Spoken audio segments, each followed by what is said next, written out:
Brought to you by ITEL।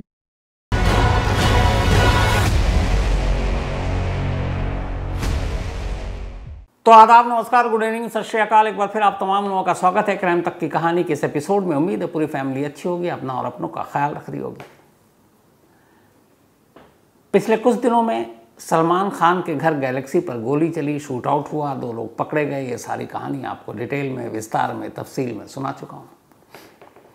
अब एक हलचल हुई है। हलचल ये कि क्या लॉरेंस बिश्नोई, जो इस वक्त अहमदाबाद की साबरमती जेल में बंद है, वो मुंबई पहुँचेगा? क्या उसको मुंबई ले जाया जाएगा? लेकिन ये बताऊं कि क्यों, क्या, कैसे, क्या होगा, क्योंकि इसमें बहुत सारी अजीब सी चीज़ें हैं। 2 चीज़ें और। एक, आपको याद होगा माफिया डॉन अतीक अहमद, सारे केस यूपी में थे, गुजरात में तो कोई केस था नहीं। लेकिन अतीक अहमद भी उसी अहमदाबाद की साबरमती जेल में बंद था और उसको उसी साबरमती जेल से यहाँ पे कोर्ट में एक मुकदमे के सिलसिले में यूपी लाया गया था, जहाँ बाद में 3 हमलावरों ने अतीक और उसके भाई अशरफ की गोली मारकर हत्या कर दी थी। अतीक अहमद के अलावा एक और डॉन की बात कर लेते हैं, छोटा राजन। इस देश में जो 2 बड़े डॉन जिनका नाम लिया जाता है, जिनके किस्से कहानियाँ हैं, एक दाऊद इब्राहिम और एक छोटा राजन। दोनों कभी दोस्त थे, बाद में दुश्मन हो गए। छोटा राजन भी देश के बाहर भागा हुआ था, लेकिन अक्टूबर 2015 में उसको अरेस्ट किया गया और फिर विदेश से उसे दिल्ली लाया गया। कुछ दिनों तक वो दिल्ली में सीबीआई हेडक्वार्टर का मेहमान रहा और फिर उसके बाद उसको तिहाड़ जेल बंद कर दिया गया। तिहाड़ जेल के जेल नंबर 2 में 2015 अक्टूबर से आज भी छोटा राजन बंद है। जेल नंबर 2 के एक हाई सिक्योरिटी बैरक के अंदर है, जहां और कैदियों की पहुंच नहीं है।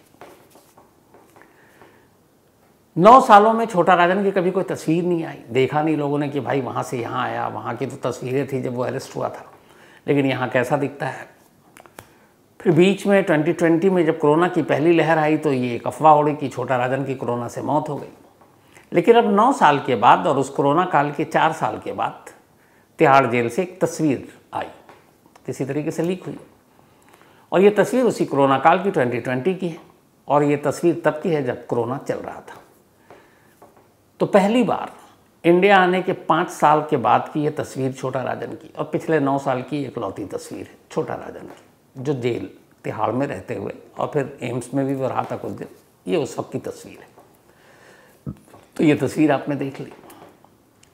अब लॉरेंस बिश्नोई इसी तिहाड़ जेल में बंद था 2023 तक, अगस्त से पहले। लेकिन फिर अचानक बहुत सारी चीज़ें घट गई। गैलेक्सी पे बाद में आऊँगा, पहले से आप बाकी चीज़ों को समझिए तो बाकी समझ जाएंगे। सिद्धू मूसेवाला का कत्ल होता है। सिद्धू मूसेवाला के कत्ल के बाद गोल्डी बराड़, लॉरेंस बिश्नोई का जो खास, जो कनाडा में बैठा है, वो उसको जिम्मेदारी लेता है सोशल मीडिया के ज़रिए। उसके बाद लॉरेंस बिश्नोई की तरफ से भी कहा जाता है कुछ पुरानी दुश्मनी, उसके वजह से सिद्धू मूसेवाला का कत्ल। अब सिद्धू मूसेवाला का कत्ल हुआ तो मामले की जांच शुरू हुई। पंजाब पुलिस ने जांच की, जांच में नाम आ ही चुका था। इसके बाद लॉरेंस बिश्नोई, जो दिल्ली की तिहाड़ जेल में बंद था, उसको लेकर पंजाब पहुंच गई और पंजाब की जेल में रखा। लेकिन लॉरेंस बिश्नोई पंजाब नहीं जाना चाहता था, इसलिए कि पंजाब के अलग अलग जेलों में उसके राइवल बहुत सारे गैंग के लोग बंद हैं, और आजकल गैंग में गैंग, जेल के अंदर गैंगवार आम बात है। फिर उसके बाद जब पंजाब में ये हुआ कि अब दिल्ली पुलिस की स्पेशल सेल को भी लॉरेंस बिश्नोई की ज़रूरत थी। सेल ने भी एक ठोक दिया कि भैया हमारी कस्टडी में भेजो उसी वक्त। बीच में वो सेल में आया भी, रहा भी कई दिनों तक, लेकिन फिर उसके बाद वो पंजाब में था। अब पंजाब से वापस तिहाड़ अपने पुराने घर पहुंचता, इससे पहले कहानी में एक और नया ट्विस्ट आता है। होता ये है कि गुजरात में एक डॉक पर बहुत सारे शिप से ड्रग्स पकड़ा जाता है। तो ये भी ड्रग्स मिली तो गुजरात की ATS एंटी टेररिस्ट स्क्वाड ने इसकी जांच की। जब जांच की तो पता चला कि ये ड्रग का बहुत बड़ा सिंडिकेट है। और ये बात है 14 सितंबर, गुजरात के कच्छ में एक पाकिस्तानी जहाज़ से ये भारी मात्रा में ड्रग्स की बरामदगी हुई थी। तफ्तीश हुई तो ATS ने एक नाम लिया और वो नाम था लॉरेंस बिश्नोई का। लॉरेंस तब इधर तिहाड़ और पंजाब की जेलों में अपना दिन काट रहा है और अचानक गुजरात की एटीएस की टीम कच्छ में एक ड्रग्स पकड़ती है, शिप जो पाकिस्तानी शिप है, और उसमें उस ड्रग्स में ये था कि उसमें से कुछ खेप लॉरेंस बिश्नोई के हैं। अब याद कीजिए कि लॉरेंस बिश्नोई एक तरफ, जो पहले भी सुनाया, एक राष्ट्रवादी डॉन, एक राष्ट्र विरोधी डॉन। तो पाकिस्तानी शिप से ड्रग्स का कनेक्शन लॉरेंस बिश्नोई का क्या मतलब है? इसका मतलब वो पाकिस्तान के ड्रग्स माफिया के साथ उसके संबंध है, कम से कम गुजरात एटीएस के हिसाब से। तो गुजरात एटीएस ने ये मामला दर्ज किया। अब दर्ज करने के बाद ये हुआ कि भाई लॉरेंस बिश्नोई को बुलाया जाए। अब गुजरात एटीएस पहुंच गई कोर्ट। इधर सिद्धू मूसेवाला केस के चक्कर में लॉरेंस बिश्नोई था पंजाब की जेल में। दिल्ली पुलिस की स्पेशल जेल चाहती थी कि हम दिल्ली ले आए तिहाड़ में, और अचानक कूदती है गुजरात की एटीएस और कहती भैया ये ड्रग्स पकड़ा है तो लॉरेंस बिश्नोई तो हमें चाहिए। अब एक गैंगस्टर, एक डॉन और 3 स्टेट की पुलिस आपस में कि हमें चाहिए, हमें चाहिए, हमें चाहिए। अब क्या किया जाए? आखिर में जीत होती है गुजरात एटीएस की। गुजरात एटीएस की इस पे अदालत फैसला देती है। उसके बाद पूछताछ के लिए उसको गुजरात ले जाया जाता है और वहाँ अहमदाबाद की साबरमती जेल में बंद कर दिया जाता है। अब बंद करने के बाद ये था कि बाकी जगह भी तो पुलिस उसकी उसकी तलाश है, अलग अलग केसों में, चाहे सिद्धू मूसेवाला हो, बाकी हो, एक्सटॉर्शन हो, या फिर धमकी देने वाली, बहुत सारे केस थे। लेकिन अब एक बार गुजरात पहुंचने के बाद लॉरेंस बिश्नोई साबरमती जेल से अब तक बाहर नहीं आया, बाहर निकला ही नहीं है किसी और केस में पूछताछ के लिए कहीं। अब ऐसा क्यों? हर कैदी की अलग अलग केस, जो इलाके होते हैं, जो कोर्ट होता है, वहाँ मुकदमा होता है, वहाँ उसकी पहुँच होती है, उसको पेश किया जाता है, वापस जेल में बंद कर दिया जाता है। सेम जैसे अतीक अहमद वाला हुआ था, साबरमती से प्रयागराज लाया गया था। तो कई राज्यों की पुलिस, राजस्थान को भी ज़रूरत है लॉरेंस बिश्नोई की, पंजाब पुलिस को भी ज़रूरत है, दिल्ली पुलिस को भी ज़रूरत है, लेकिन गुजरात एटीएस के कब्जे में, उसके बाद साबरमती जेल में बंद। अब पता था कई लोगों को कि भाई इसको अलग अलग जगह ले जाया जा सकता है, और ये भी पता है कि तमाम जेलों में इसके तमाम दुश्मन हैं, क्योंकि दुश्मन इतने पाल रखे हैं, चाहे जेल कोई भी। पंजाब सबसे ज़्यादा दुश्मन है, दिल्ली तिहाड़ जेल में तो तमाम ही दुश्मन गैंग हैं। तो अब क्या किया जाए? उसी वक्त एक अजीब चीज़ होती है। 23 अगस्त 2023 ये तारीख थी जब पहली बार लॉरेंस बिश्नोई को गुजरात के साबरमती जेल ले जाया गया था। 23 अगस्त 2023, मतलब ये अप्रैल चल रहा है, मई, जून, जुलाई, अगस्त, 5 महीने बाद 1 साल पूरे हो जाएंगे। जब वो 23 अगस्त 2023 को गुजरात ले जाया गया, उसी वक्त होम मिनिस्ट्री यानी अपने गृह मंत्रालय ने एक आदेश पास किया, और आदेश ये था, 23 अगस्त 2023 का ही ये ऑर्डर है जिस दिन वो साबरमती जेल पहुंचा लॉरेंस बिश्नोई। सीआरपीसी की धारा या सेक्शन 268(1), तो गृह मंत्रालय ने इस सीआरपीसी यानी कि क्रिमिनल प्रोसीजर जो अपना है देश का, जिससे चलता है, उसकी धारा 268 एक अधिकार देता है एक राज्य को, एक सरकार को, कि ये फलाना कैदी है, ये इस जेल में रहेगा और अगले 1 साल तक ये इस जेल से बाहर नहीं आएगा, न किसी पूछताछ के लिए, न किसी और चीज़ के लिए। ये हमारी सीआरपीसी में है। और होम मिनिस्ट्री ने 30 अगस्त 2023 को ये ऑर्डर पास किया। इस सीआरपीसी की धारा 268 का इस्तेमाल किया और कहा कि अब लॉरेंस बिश्नोई साबरमती जेल पहुंच चुका है, अब ये साबरमती जेल में ही रहेगा कम से कम अगले 1 साल तक। किसी भी स्टेट की कोई भी ज़रूरत हो किसी भी केस में, वो जेल से बाहर नहीं आएगा। तो अब नहीं आएगा तो मुकदमा तो अटका रहेगा, तो क्या? तो दूसरा ऑप्शन ये दिया गया कि भैया आप जेल से ही वीडियो कॉन्फ्रेंसिंग के ज़रिए आप उससे पूछताछ कर लो, अदालत में पेशी है तो वीडियो कॉन्फ्रेंसिंग के ज़रिए लाइव अदालत में उसको पहुंचा दो, लेकिन साबरमती जेल के दरवाजे के बाहर वो कदम नहीं रखेगा, चाहे कितने भी कानूनी केस उसके अलग अलग स्टेट्स में क्यों ना हो। अब 30 अगस्त 2023 को ये ऑर्डर पास हुआ। अब इस ऑर्डर के हिसाब से पूरे 12 महीने 365 दिन तक ये आदेश लागू होगा। तो इसका मतलब ये हुआ कि 30 अगस्त 2024 से पहले लॉरेंस बिश्नोई को साबरमती जेल से बाहर नहीं निकाला जा सकता। अब ये पहली चीज़। अब दूसरी चीज़ पे आते हैं। अभी 14 अप्रैल को सलमान खान के घर मुंबई में गैलेक्सी के बाहर 2 लड़के पहुंचे और उन्होंने शूट आउट किया। 5 गोलियां चलाई, 3 ज़मीन पे, 1 दीवार पे, 1 बालकनी के अंदर जाकर लगी दीवार पर। दोनों को पकड़ लिया गया। पकड़ने के बाद इनसे पूछा गया कि भैया तुमने ये हथियार कहाँ फेंका जिससे गोली चलाई? हथियार बड़ा महंगा था वो। उन्होंने कहा कि हथियार हमने सूरत में एक तापी नदी है, उसी नदी में फेंक दिया। अब इसके बाद पुलिस की टीम पहुंची एग्जैक्ट उस जगह पर 22 अप्रैल सुबह 7 बजे से तमाम गोताखोरों के साथ, और उस तापी नदी में 22 और 23 अप्रैल को डुबकियां लगाई गई और जिस जगह पर उन दोनों शूटर ने वो हथियार फेंका वहाँ पर उसकी तलाशी ली गई और आखिरकार 2 पिस्टल, 3 मैगजीन और 13 जिंदा कारतूस उस तापी नदी से बरामद हो गए। इन्होंने किसी चीज़ में लपेट कर फेंका था। तब ये सारी चीज़ें बरामद हो गई। इन दोनों से पूछताछ हो गई। लॉरेंस बिश्नोई के भाई अनमोल बिश्नोई ने धमकी भरा उसी दिन में फेसबुक पे पोस्ट जारी कर दिया था। तो जब इन दोनों से पूछताछ हुई, इन दोनों शूटर से सलमान खान के घर जिन्होंने गोली चलाई, तब उन्होंने अपने जो बयान दिए, उसके बाद मुंबई पुलिस की क्राइम ब्रांच यूनिट 9 जिसकी अगुवाई दया नायक करते हैं, वो टीम इसकी जांच कर रही थी। इस टीम ने जांच करने के बाद अब एक और नाम जोड़ दिया।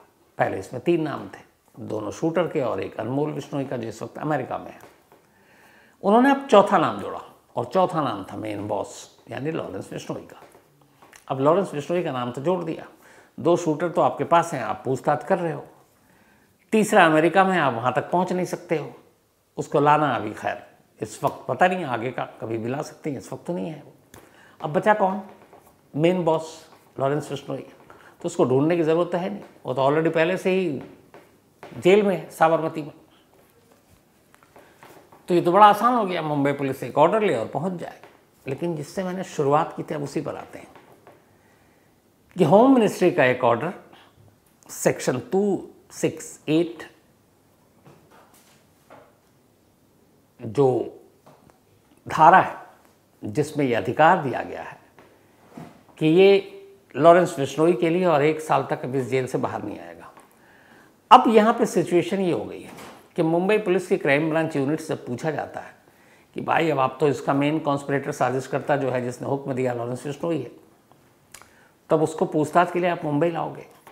उधर खबर ये आ गई कि मुंबई जाने से लॉरेंस बिश्नोई को ये खतरा है कि भाई वहाँ जाकर जैसे उसको पंजाब में ख़तरा था, फिर दिल्ली में ख़तरा है, दुश्मनीयत में है ज़्यादा। तब उसे पंजाब पुलिस अगर मुंबई पुलिस लेकर जाती है तो वो जाने को तैयार ही नहीं होगा, क्योंकि वो कोर्ट में कहेगा मेरी जान को खतरा है। लेकिन इसको भी हटा दीजिए, मुंबई पुलिस पूरी कोशिश भी कर ले तो ये जो होम मिनिस्ट्री का आदेश है, ये जो ऑर्डर है, इसकी वजह से 30 अगस्त तक तो वहाँ से साबरमती जेल से उसको निकाल ही नहीं जा सकता, ना मुंबई ले जा सकता। तो दूसरा ऑप्शन भी गया। अब क्या बचा? Video conferencing. तो वीडियो कॉन्फ्रेंसिंग के जरिए पूछताछ हो सकती है, या हो सकता है मुंबई पुलिस की क्राइम ब्रांच की टीम खुद साबरमती जाए कोर्ट से आदेश लेकर और वहाँ जाकर पूछताछ करे, इसकी पॉसिबिलिटी है। लेकिन फिलहाल लॉरेंस बिश्नोई को मुंबई लाया जाना, इसकी उम्मीद कम है। हालांकि क्या पता कोर्ट में जाए और कुछ ऐसी चीज़ें निकल आए। लेकिन ये पूरी चीज़ें हैं, ये यहाँ पे ध्यान देने लायक है कि एक आदेश है कि एक गैंगस्टर जिसने पूरे जेल से ही अपना धंधा ऑपरेट कर रखा है, उसके बाहर जाने पे इस तरह की रोक लगाई है और ख़ुद मंत्रालय ने। अब साबरमती जेल में आपने बाहर निकलने से तो रोक लगा दिया, लेकिन इसी साबरमती जेल की एक दूसरी कहानी देखिए।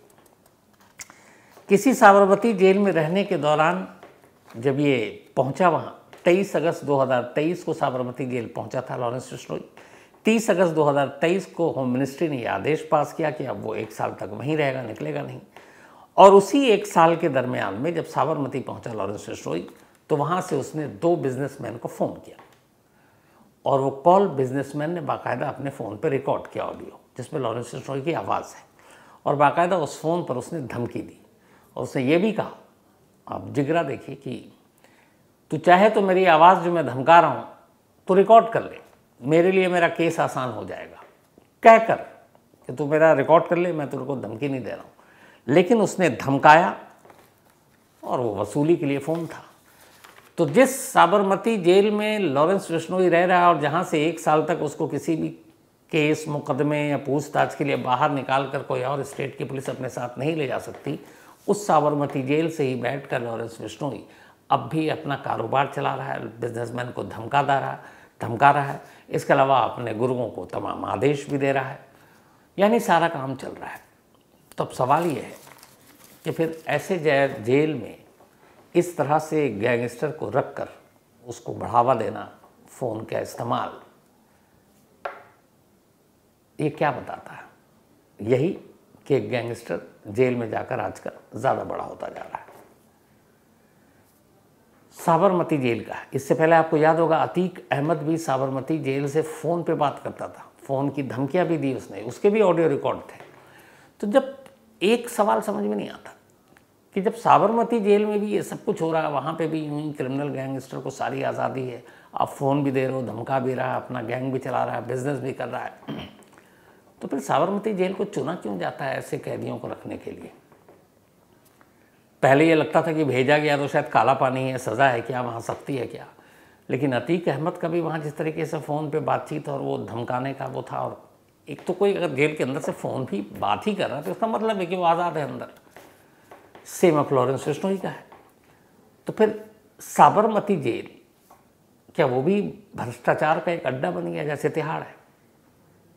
मतलब घूस महल है तिहाड़, 80 से ज़्यादा तिहाड़ के स्टाफ के ऊपर केस चल रहा है इसी करप्शन का, रिश्वत लेने का, सुकेश चंद्रशेखर मामले में। तो क्या उसी रास्ते पे साबरमती जेल है अहमदाबाद का? क्योंकि आप जितने नाम देखिए इसी तरीके के फ़ोन आ रहे हैं, ये तो रिकॉर्ड पे है। लॉरेंस बिश्नोई ने जो धमकाया बिजनेसमैन को, उसकी ऑडियो है सोशल मीडिया पर हर जगह, वो हम लोगों ने भी पहले दिखाया और चलाया। तो जब ये सारी चीज़ें हुई तो फिर ऐसी जेल में ऐसे लोगों को भेजने का कुछ हासिल है क्या? और दूसरा सवाल कि ऐसे लोगों को इस तरह के एक धारा में लपेट कर और ये छूट देना कि 1 साल तक वो कहीं बाहर नहीं निकलेगा, क्या ये भी सही है? क्योंकि फिर बाकी स्टेट्स के भी बहुत सारे मुकदमे हैं, मसले हैं, पुलिस की पूछताछ है, इंट्रोगेशन है, पुलिस में तो आपस में ही होड़ है कि पहले मैं ले जाऊँ, पहले मैं ले जाऊँ। इन सब का क्या? सोचिए। तो कहानी में आज इतना ही, सोच कर बताइएगा। लेकिन कहानी ख़त्म करूं उससे पहले वही अपना सिलसिला। आज शिखा अग्रवाल, इनका बर्थडे है, तो हैप्पी बर्थडे शिखा। और भेजा है शीतल कौर ने। साथ ही अंशुमान सिंह, इनका भी जन्मदिन है, तो हैप्पी बर्थडे अंशुमान। और ये भेजा है निशांत रुद्र सिंह ने, उनके बेटे हैं। कीर्ति चौकिया, बिल्कुल मैंने सही नाम लिया आज, कीर्ति। तो हैप्पी बर्थडे कीर्ति, आप हमेशा अच्छे रहें, खुश रहें। साथ ही Akshay Nanaware, thank you so much इस मेल के लिए अक्षय। और दूसरा, इन्होंने सवाल किया है कि क्राइम पेट्रोल ये देखते हैं क्या उसमें कहानी सही है? उन्होंने कहा उन्होंने मुझे क्राइम पेट्रोल में कई बार देखा। तो क्राइम पेट्रोल की कहानियाँ कुछ ली तो यहीं से जाती हैं, हमारी सोसाइटी समाज से, लेकिन वहाँ पहले भी इसका जवाब दिया, अपने हिसाब से थोड़ा उसमें चेंजेस कर लेते हैं। चूँकि एक तरह से उसमें बहुत सारे रिक्रिएशन होते हैं, फिल्म होते हैं, डायलॉग होते हैं, तो पूरी तरह से रियल नहीं होता, एक ट्रू बेस्ड जिससे कहें ट्रू स्टोरी है बेस पे, लेकिन उसमें सारी बाकी चीज़ें, कैरेक्टर, डायलॉग सब अपने हिसाब से बीच बीच में डाल देते हैं। Sudeep Chauhan, thank you so much. और चलिए, आपकी मुराद पूरी हुई। साथ ही मंजेश चौरसिया, इन्होंने पूछा है कि क्राइम तक के जो मेल पे लोगों के मेल आते हैं, कहानियों की फरमाइश या अपनी राय, सारी चीज़, तो क्या आप उन सब के डेटा रखते हैं?